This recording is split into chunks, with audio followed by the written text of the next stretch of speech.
What is going on, everybody? David here from Bluckers Videos and Toys, and today we are going to be taking a look at the Jurassic World Dino Escape Wild Pack Shringasaurus. That was a mouthful. This is a new species that Mattel has added to their Jurassic World line, and I'm always all for new species. Don't know anything about this thing except for that it's a herbivore reptile that lived in the Jurassic period. Not Jurassic, but the Jurassic period. Or Jurassic period, however you want to pronounce it. But anyways, like I said, I don't know anything about this thing. It's brand new to me, and I've seen it before, but I never really did look into it. And this was years ago. So now that Mattel has made a figure of it, now's the time to really kind of dive into it and see what it's all about as far as information on it. But other than that, let's just go over the figure and do some size comparisons, and we'll wrap it up. And pretty much that's just your Dino Escape basic packaging right there. And the other species in this line is that we have repaints of the Ramphorhynchus, the Mononychus, and the Velociraptor, and the Shringasaurus being the newer species. So, alright, so let's go ahead and open this thing up and take a closer look at it. Alright, now we got the Shringasaurus out of its packaging. Now, the first thing that a lot of people thought of when they first saw this species announced, and the Terror Dog from Ghostbusters is the first thing that everybody thought of, and there's even memes about it too. Which, you know, it does look like it a little bit, except for the only thing that's different is that the horns are on top instead of on the sides of its head. But anyways, as I mentioned earlier, this is an herbivore reptile, and as you can see that they had some teeth to it. Kind of more like, made it more, can't even pronounce it, carnivore. Sorry, there's certain things that, you know, I was trying to look into, but anyways, couldn't find what I was looking for, but anyways, so it looks like Mattel made it more of a carnivore than a plant eater, but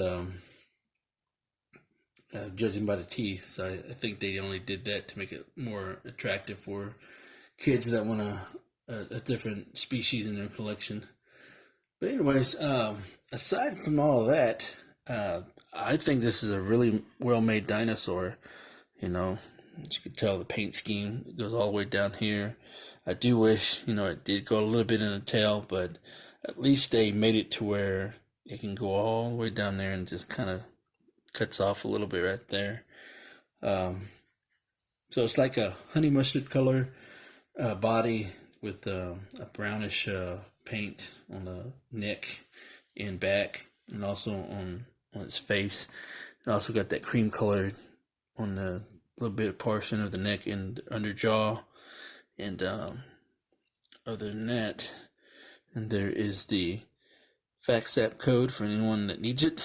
And there is the Jurassic World logo right there.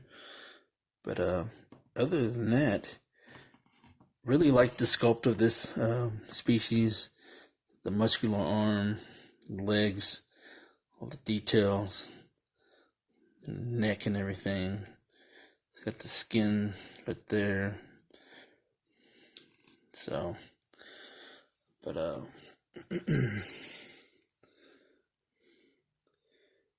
and then the facial features is really good right there. Looks like the eye looks like he's looking down a little bit. But then over here, the eye looks like it's perfectly fine. But then the paint on the horns. So it looks like they painted the horns. It would have been really cool if this was a different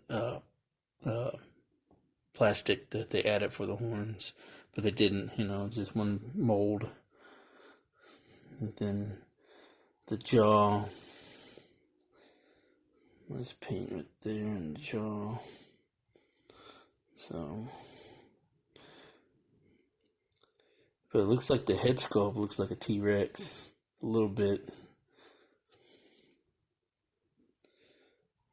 So, of course, you know, they added the teeth to it. It makes it look like a meat eater. But in the world of Jurassic World, they probably did make it into a meat eater, you know. Look more interesting, you know, instead of a plant eater.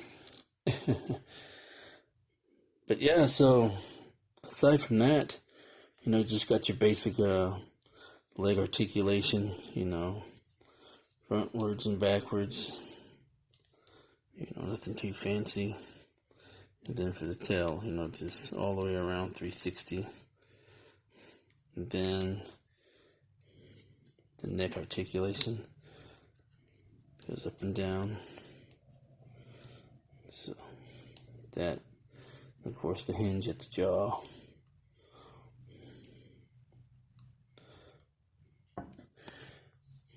So yeah, so that's your Shringasaurus. And of course, you know, the head is on a ball and hinge. So this is really cool. So let's do a little bit of comparisons. So we're going to compare it to the Dimetrodon. There.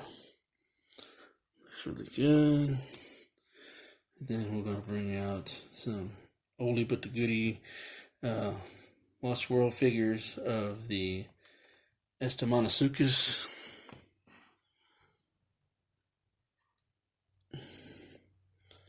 And the Scootosaurus.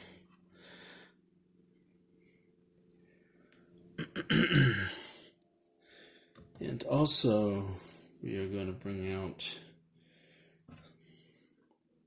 already, as a human size comparison. So that's pretty much almost accurate if you want to see if it's accurate in real life. Almost. I think the real version, I think, pretty much goes probably above right there, real life. But that's pretty close.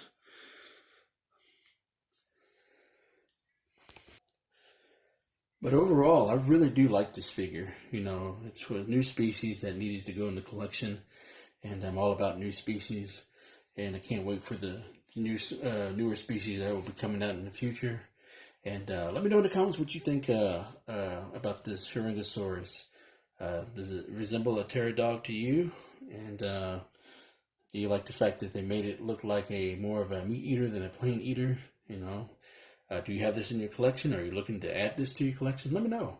And don't forget, words of wisdom: buy what you like and not what you buy what you love and not what you like. Because if you buy what you like, you will always end up getting rid of it. And I will catch y'all later.